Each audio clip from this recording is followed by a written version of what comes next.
there's been a concerted effort by Israel and its friends in the West to conflate anti-Semitism with anti-Zionism. They are two completely separate things. They conflate the two deliberately in order to suppress evidence-based criticisms of Israeli policies. From the very beginning, the Israeli state was set up in circumstances which would inevitably invite resistance. The reality today is that there is one regime from the river to the sea. It's a Jewish supremacist regime in which one ethnic group dominates the other. There is another word for this phenomenon, and that's apartheid. There is no way you can set up a state for a foreign people in a land which has already got an indigenous people, and at their expense throw them out, take their place, and then expect no comeback. I'd served loyally and proudly in the IDF when I thought the IDF was true to its name. But after 1967, everything changed. There erupted into our country a group of people who were determined to take over the land and who went to very great lengths, including violence, to get their way. These were Jews from Europe. The three main values of Judaism: truth, justice, and peace. And when you look at present-day Israel with the political extremists and racists in Netanyahu's government, there is no trace of any of these values. No. So Israel no longer represents the traditional values of Judaism. It was a lousy idea, frankly, to begin with. And of course, it won't work forever, and that's actually what we're seeing. Israel has destroyed the possibility of a two-state solution. This conflict between Zionists and then Israelis and Palestinians has gone on for over a century, and there is no solution in sight. The situation in Israel-Palestine today is getting worse and worse. What are your views about a solution? Very good question, and one that everybody should be asking now.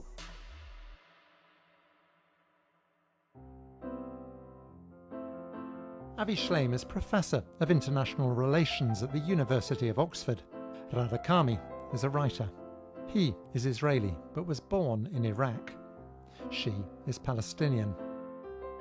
Both were driven from their homes as children.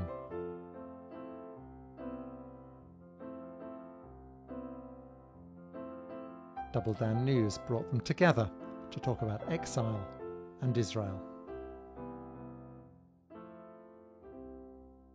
I wanted to show you some photographs of my childhood. Sadly, I don't have many for the reason that we fled our home in Jerusalem, and there was no time. The last thing on anybody's mind was picking up family photographs. Now, this is my father, mother, my sister, my brother, and myself. I'm the youngest, and I suppose I would have been about 6 in this photo. So that I do not know how this was preserved, but I came across it. So that shows you, and that was in Jerusalem. What about you? What can you show me of your own early life? So we were a Jewish family. We lived in Baghdad. We had deep roots in Iraq. We spoke Arabic at home. So our culture was Arab culture. My parents' music was a nice blend of Jewish and Arabic music. And we were a very wealthy, comfortable, upper middle class Jewish family. So this is us in Baghdad. This is my father, my mother, my sister, and myself, probably about age 2. My father, he was a very wealthy merchant, but he lost nearly everything in the process of leaving the country. So it wasn't just for him exile, but also losing most of his wealth. And here is a picture of me in Baghdad aged about 4, and notice how well dressed I am and well groomed. And the expression of myself is one of self-confidence, amazing self-confidence for someone so young. And I think the photo reflects our high social status and comfort, that we're comfortable in Iraq. And this is a photo of me in Israel a few years later. And here I look like a refugee. I'm very poorly dressed. I look very lost and uncertain about myself. And usually going to Israel is aliyah, which means ascent. But in our case, it was very much a steep yerida, or descent, from upper middle class status in Iraq to the margins of Israeli society. The parallel in my case is that when we lived in Jerusalem, which is my home city, my father had what would have been considered a good job, steady job. Certainly we were not wealthy, and we were not part of the upper middle class at all, but he had a good job with the British Mandate government, because Palestine was ruled then by the British. We were an ordinary Palestinian family. We didn't have any particular distinction, and we certainly didn't occupy a stratum of society which you would say was the top by any means, but we were reasonably comfortable. My mother was a very sociable woman. She loved her life, which was, for her, that's what she really wanted and she enjoyed. Her own home, nearby to her neighbors and other people that she liked. They visited each other, and I remember there was a once weekly istiqbal, it was called in Arabic, which is like a sort of reception that women gave for each other. It took place in the afternoons where no men were about, and these ladies would get together in one house or another. And when it was our turn, one of my early memories is that my mother would cook the most delicious things, little bits and pieces, and we were dying to eat them, but we knew once the guests had gone, we would inherit the lot. So she would do that, and then the ladies would turn up, all dressed up to the nines for each other, because there were no men around. And it was really very nice. All that was smashed in 1948 by the event that smashed your life too. And that was the creation of the State of Israel. There erupted into our country a group of people who were determined to take over the land. I'm putting it as simply as I can, and who went to very great lengths, including violence, to get their way. These were Jews from Europe. We recognized them as foreign, not as Jews. It didn't matter to us they were Jews. They were foreigners to our country.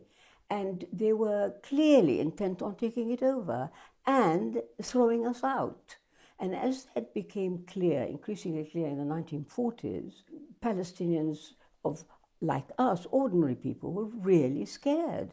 We didn't know what defenses we had, who we could turn to against this wave of invasion by these foreigners. And so by 1948, when the invasion, the occupation of our country began to be completed by these alien people, our lives were in danger. And so my parents, thinking naively, of course, when one looks back, that it's dangerous, it is a time of war, let us take the children out for a while until it, quotes, dies down, and then we'll come back. That was the thought in their heads, and hence our departure for Damascus, in order to stay with my grandparents while, quote, everything settled down. And of course, we were not to know that it would not settle down and we would never be allowed back. Well, there are so many parallels in our early lives. My parents were an odd couple. My father was a very successful merchant, and my mother was a schoolgirl. She was 17, and she was forced to marry my father. And my mother, who is the main source for my autobiography and the hero of my autobiography, she died in Israel 2 years ago, age 96. She was lucid to the end. So it was an arranged marriage, but because my father was so wealthy and because she became a lady of leisure living in a palatial house with a lot of servants, it made up for that fact. And my parents made the most of it and had a very happy life, contented life, and they were good parents. And we were very, very well settled in Baghdad. The question is, why did we suddenly leave in 1950? And the answer to that is the rise of nationalism, both Arab nationalism and, more importantly, Jewish nationalism or Zionism. And in that period, the Zionist movement had embarked on the systematic takeover of Palestine. And in 1948, which you call the Nakba, the catastrophe, the Iraqi army fought in Palestine and then withdrew back to Iraq. After the war, there was a backlash against the Jews, not just in Iraq, but throughout the Arab world, and people started turning against the Jews. Until then, we were one minority among many. There were other minorities. There were Christians, there were Chaldean Catholics, there were Circassians, Assyrians, Turkmens, and the Jews didn't stand out. We were just one minority among many, and Iraq did not have a Jewish problem. Europe had a Jewish problem. In Iraq, we did not constitute a problem, and there was a long tradition of religious tolerance. But now that the State of Israel was established and had carried out the ethnic cleansing of Palestine, people turned against the Jews and said, you don't belong here. Why don't you go and join your brothers in Palestine? You are outsiders. That was the big change.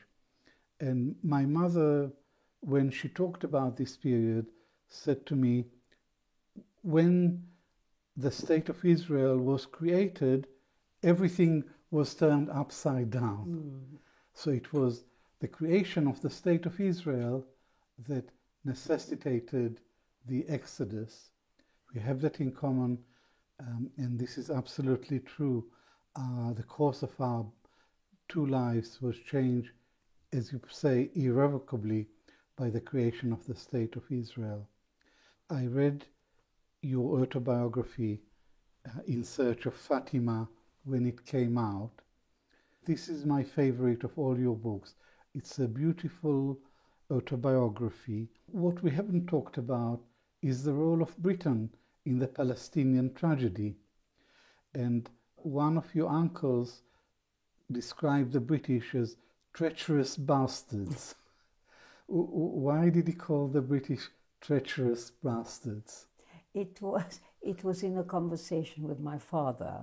And by the way, my uncle disapproved of my father working for the Mandate government. That was the context. And he said, how can you work for those people? They're responsible for throwing our country to the wolves. They're giving it to the Zionists. And it was in that context, he said, they betray us. They've betrayed us over and over again. They're bastards, you know. And yes, that's how it was. I entirely agree with your uncle, because Britain was largely responsible for the loss of Palestine. If I had to summarize the British mandate over Palestine, which ended in 1948, I would say it's the story of how Britain stole Palestine from the Palestinians and gave it to the Zionists. And it all goes back to the Balfour Declaration of 1917. That was the original sin. So you describe what happened in 1948. What was your life after the Nakba, after the exodus from Palestine? Well, my father, because he'd worked for the Mandate authorities in Jerusalem, was one of the people accepted for the BBC Arabic service based in London. It was about 10 years old then. It had been established in 1939, I think. And they needed Arabic speakers. But you know, that's also a very sad story, because my mother, whom I have described to you as a social animal, a happy lady running her home and seeing her friends, had never been abroad. I mean, the idea of her going to somewhere like London, you might as well have suggested to her to go to the moon. It was something completely against any of her wishes or experience. And a conversation took place between her and her father, my grandfather, in Damascus. And I remember it. He said, "My daughter, don't go to the land of the infidels." Because, of course, these were not Muslims, the people in England. And that's the way he saw it. And he was nearly in tears. Don't bring up your children in ignorance of their religion and their origins. It's very sad. However, what choice did she have? And irony of ironies, there we were, made refugees by Britain, ending up in Britain, you know, seeking refuge in Britain. What an irony. So we ended up in London because the BBC was in London and my father worked there. And like all children of my age, I was made to go to school, and I didn't speak a word of Arabic, except I'll tell you that I knew two words I didn't know a word of English, I mean. There were two words in English I knew, they were Oscar Wilde, and those were the two words that I knew. Anyhow, it was very tough. It was very hard on me from such a very different environment. And my poor mother, she really, really suffered. That's all I can tell you. I think for several years she was actually clinically depressed. Mm-hmm. None of us knew how to diagnose that, but that's really what she felt. And there is another parallel here between our family stories. In Israel, my father was mildly depressed, and he never recovered from the move from Iraq. We left Iraq as Jews, and we arrived in Israel as Iraqis. Yeah. In other words, we didn't belong in Israel, and that was very much my experience, that I didn't belong there. And we all felt out of place in Israel. It was easier for my sisters and me. We were kids, and kids are adaptable, and we learned Hebrew very, very quickly. My mother was more resourceful. She had never worked before, but she was resourceful and resilient, and she coped with the change. She learned Hebrew, and when our money ran out, she went to work as a telephonist in the town hall. But my father was 50 by this time, and he tried 2 business ventures, and they failed, and then he was unemployed, and until his death when he was 69, he was mildly depressed and silent. He never talked about the past. And the opening episode in my book is when it's the summer, I'm about 10 years old, I'm playing with my friends in the street. We're wearing sandals and shorts, and along comes my father.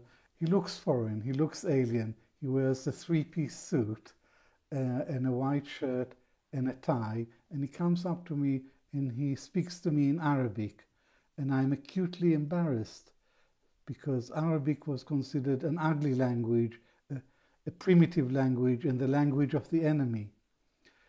So he speaks to me in Arabic, and I was acutely embarrassed and replied in monosyllables. And I wanted to say to him, Dad, it's okay to speak Arabic at home, but in front of my friends, I would rather you spoke to me in Hebrew. But he couldn't speak Hebrew. And I didn't realize then how humiliating the experience would have been to him. And so in Israel, because I was an Iraqi, I had a chip on my shoulder. I had an inferiority complex because everything Arab was considered inferior and backward and primitive. The Ashkenazi Jews from Europe, they were the political elite, the economic elite, the military elite, and definitely the cultural elite. And it was in the air. I felt it all the time. So I never really regarded myself as a fully fledged Israeli because of my Iraqi provenance. Yeah, sure, and I understand that very well because for me, growing up in London, there was a much wider kind of, it's not, I can't call it racism towards us, but a sort of looking down on, really, and regarding us as being inferior. I think there's any doubt about that. But of course, in my particular case, something very strange happened on top of all this, which is that my father, not knowing London, found a place to rent in Golders Green. Now, Golders Green, for those who may not know, is a very Jewish suburb of North London. My father had no idea. We found ourselves in the middle of a German Jewish refugee community. These people had come over because of the Second World War, because of Nazism. They'd come over as refugees to London, settled in Golders Green, where we were the only Palestinian family. I had a best friend at school, Jewish, called Patricia, and Patricia's parents were very fond of me. There was no feeling whatsoever, Palestinian, Jewish, there was none of that at the time. I'm talking about the 1950s. And they invited me over, they fed me, and in fact, her mother would say to me, if I could find a nice Jewish boy for you. Really? Anyway, and I had to make my way through a society where, as soon as I began to learn and understand, represented a policy that was anti-Palestinian. And somehow I had to cope with that, on top of the adulation given to Israel. And the Israel that they were lauding and applauding was the kind of Israel you're talking about, the Ashkenazi Israel, where Europeans had gone and created some kind of Europeanized state. Yes. So you must have felt alien, as I felt alien. But I moved to Britain when I was 15 years old. I was older than you. And the reason my parents sent me to England was that I was performing very, very poorly at school. I was alienated from my society and silent. I didn't speak very much. I never contributed to class discussions. I was a daydreamer and I had very poor marks across the board, but I failed English outright.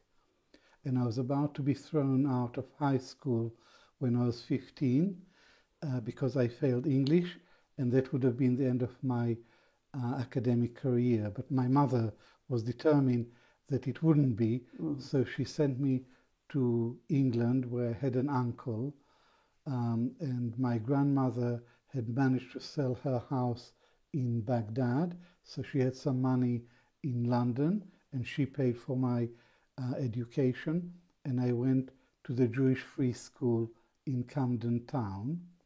And for my sins, I lived with the headmaster.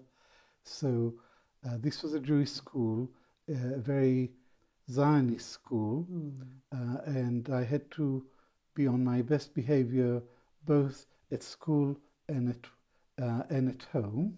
And that was the real turning point, because really I never worked so hard as I did during those 3 years from 15 to 18.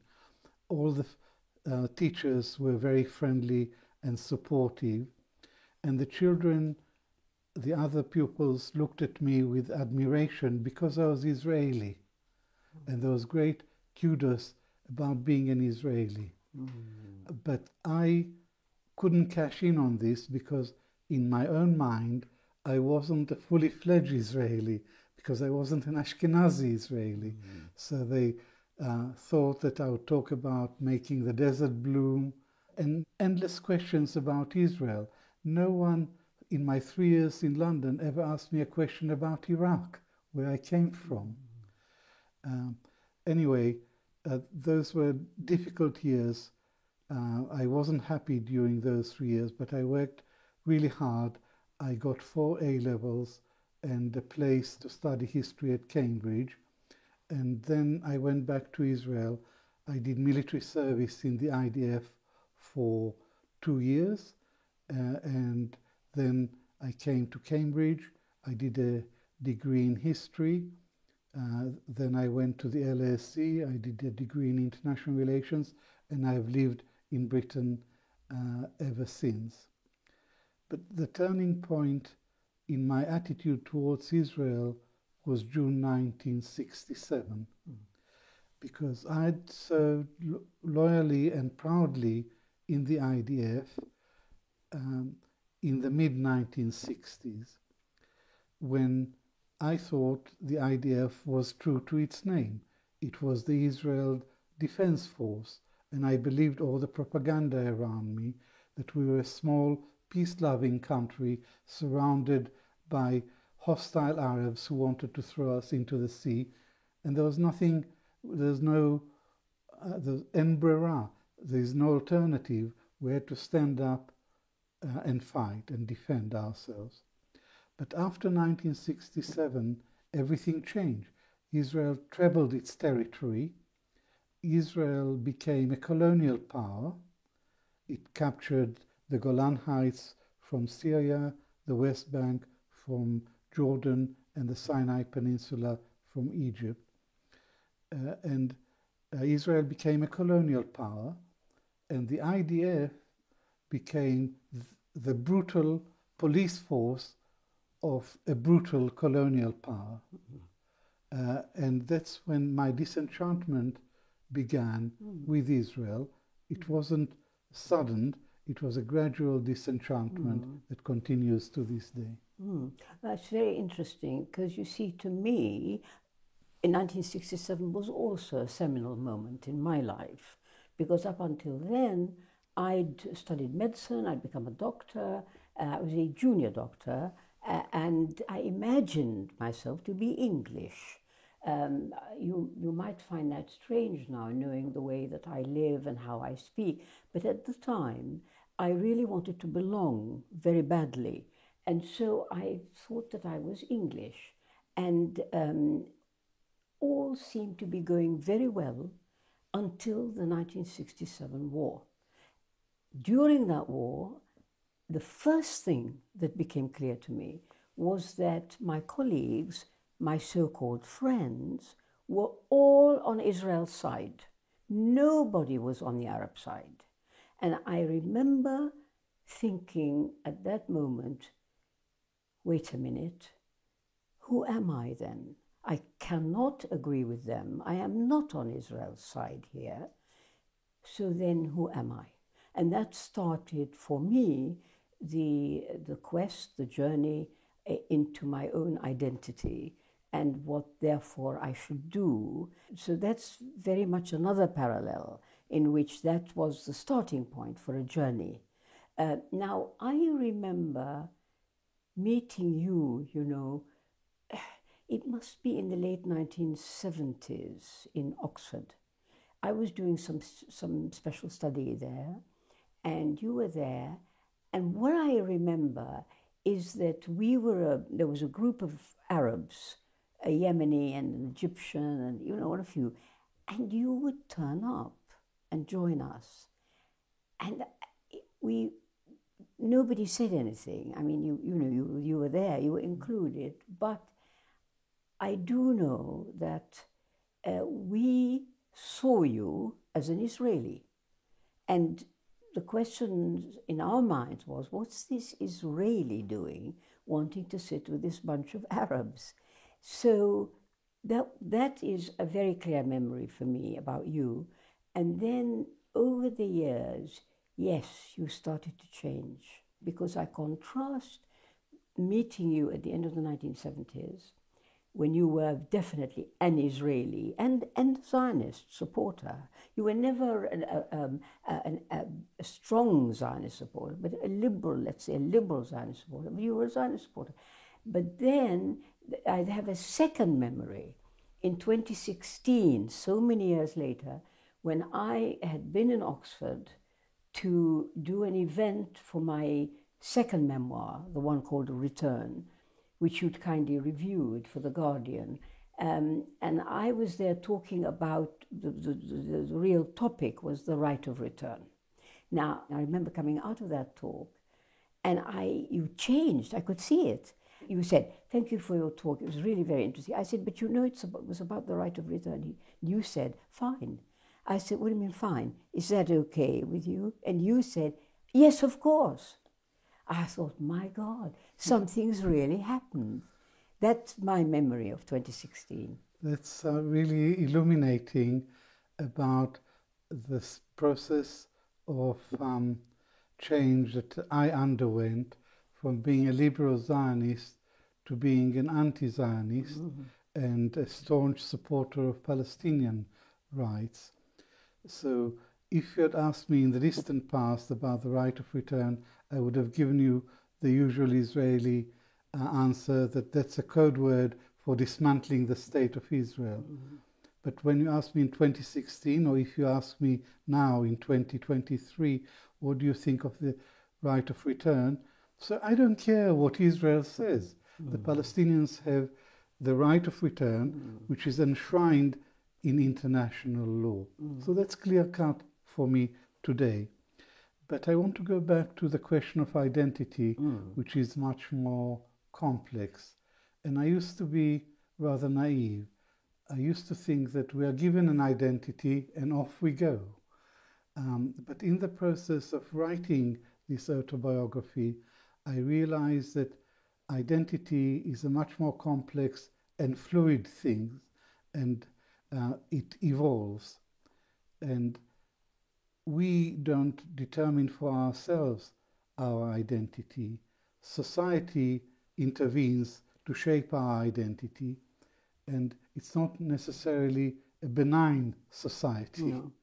And in my case, it was Zionism which tried to reshape my identity, and it wasn't benign. My original identity was that of an Iraqi Jew. In Israel, they tried the education and then in the army tried to erase the Arab identity and to give me an identity, a different identity, as a new Israeli, as a proud, upright, resilient, self-sufficient Israeli. And I never felt entirely comfortable with this new identity, but I didn't know how to deal with it. And I was ashamed of my Arab heritage. But in later life, and particularly when I was writing this autobiography, I rediscovered my roots. I rediscovered my original identity, which is that of an Arab Jew.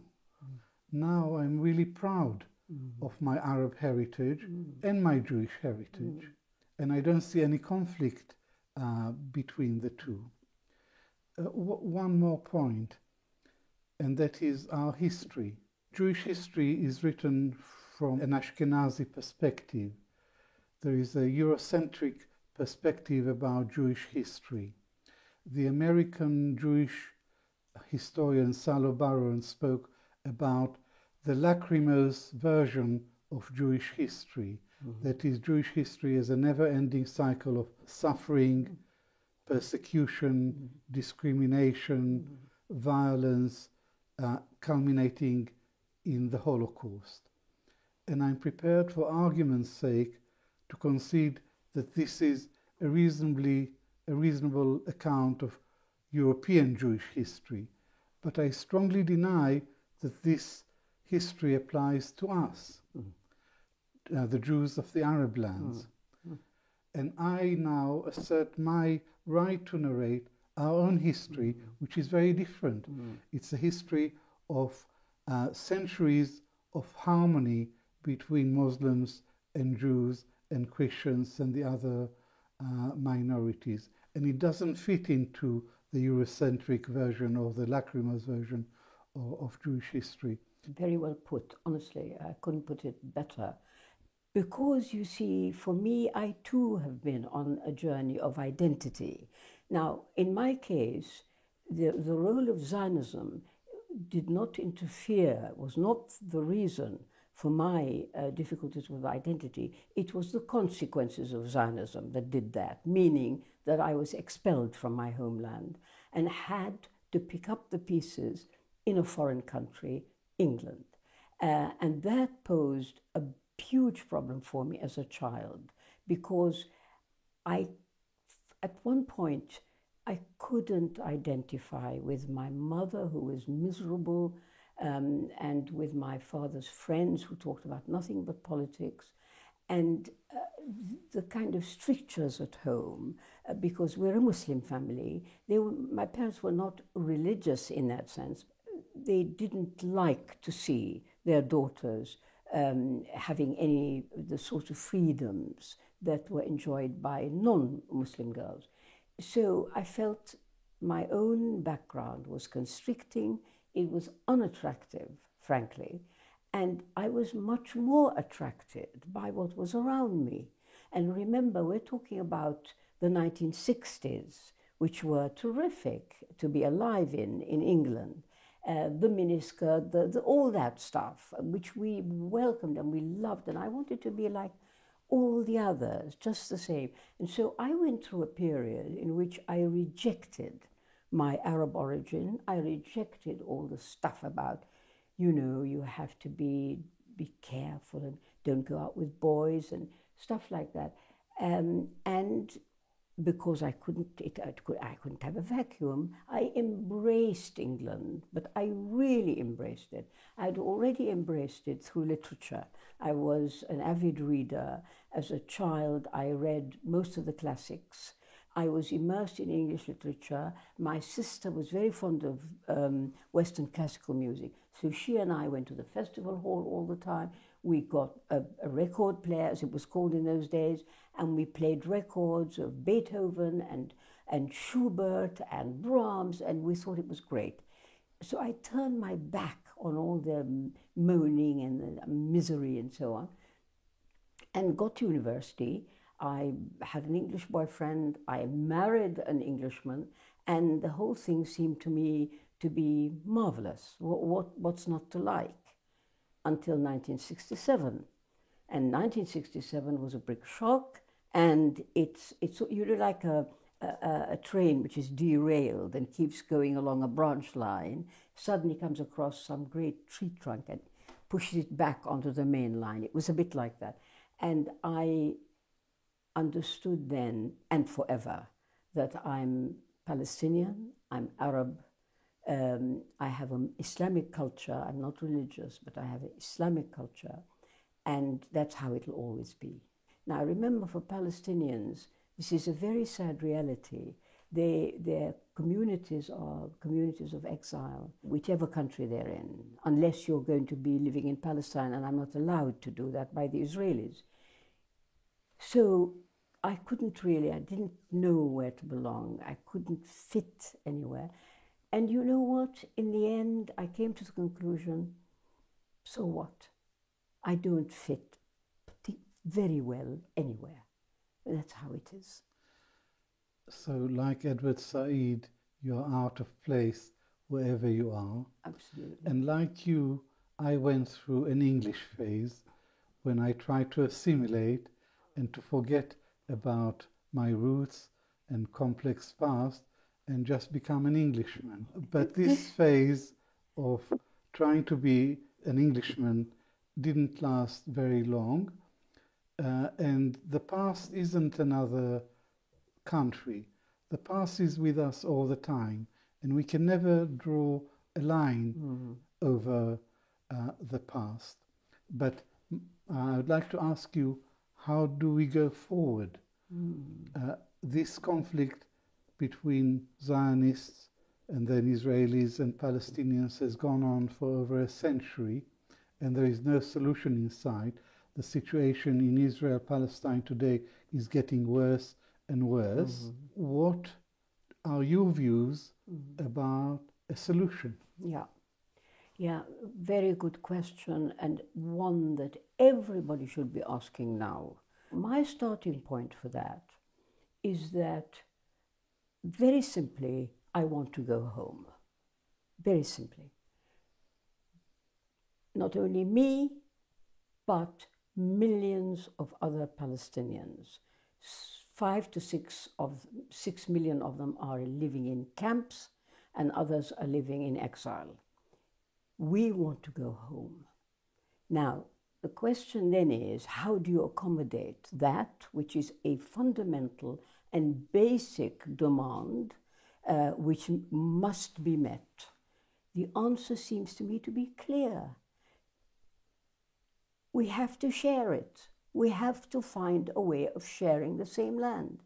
Let us live together. And the only way we can do that is in a democracy.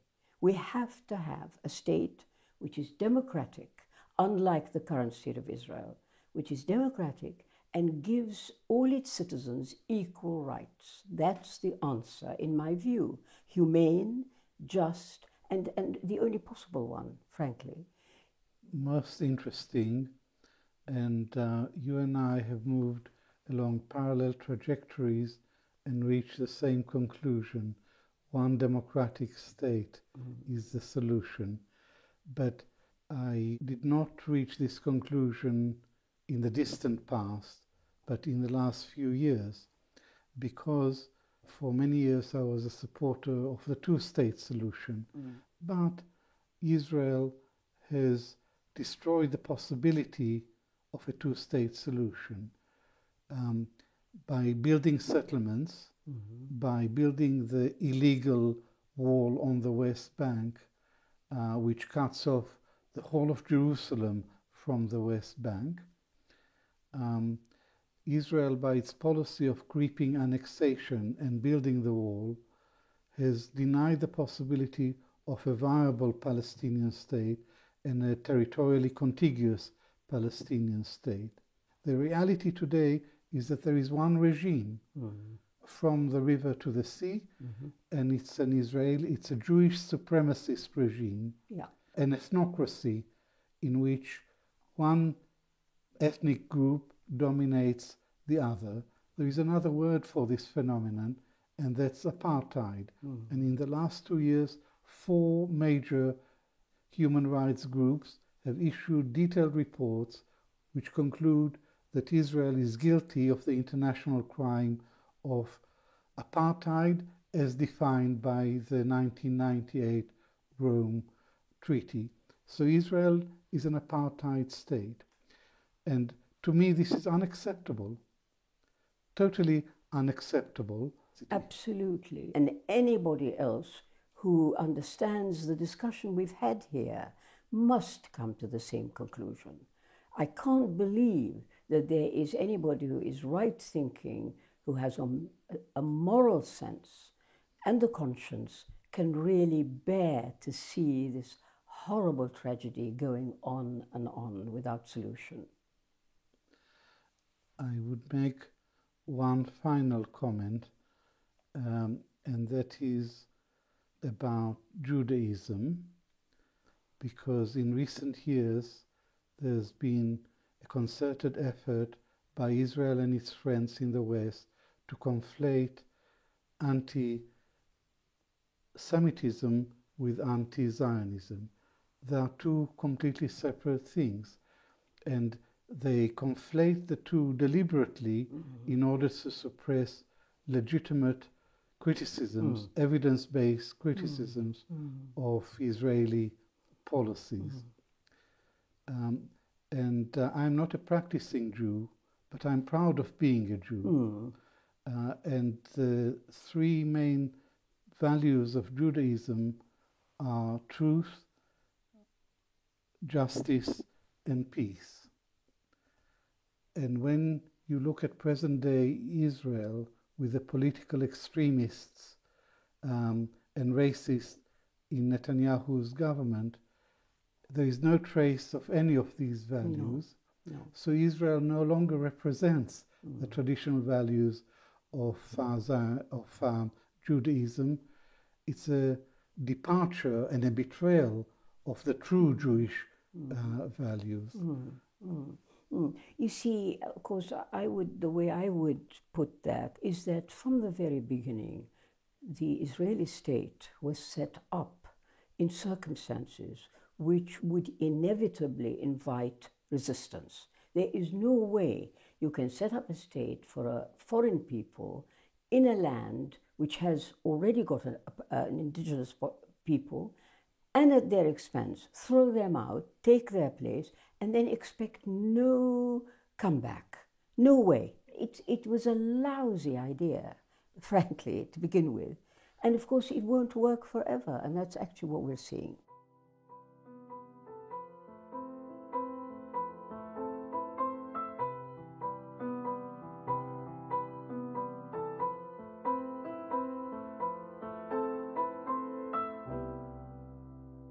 The mainstream British media is completely inadequate in its coverage of this issue. Our voice as Palestinians has not always been heard. It's crucial to have a media which tells it like it is. Double Down News does precisely that. Double Down News is a source of serious and honest reporting on this conflict, and I urge you to support Double Down News.